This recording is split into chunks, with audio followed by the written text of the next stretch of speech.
Nu. Nu aveți un parlamentar UDMR femeie. A intrat așa cu, cum să zic, un coleg, nu știu, n-a murit, a plecat undeva, a primit o altă însărcinare și a venit următoarea de pe listă.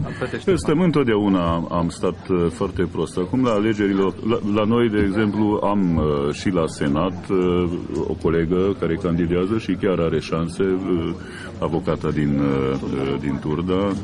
Sunt liderii UDMR misogini? Și sunt. Am spus-o de 100 de ori. Da, sunt misogini și am avut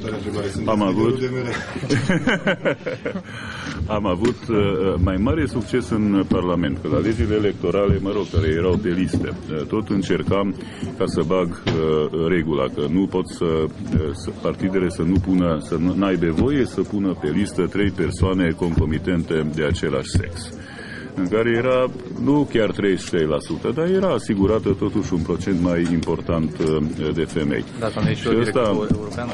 Și ăsta, am luptat de nu știu cât, da.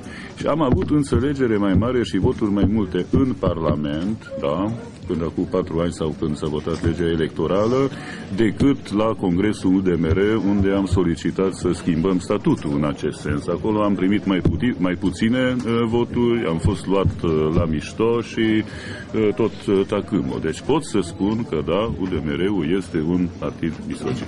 Da.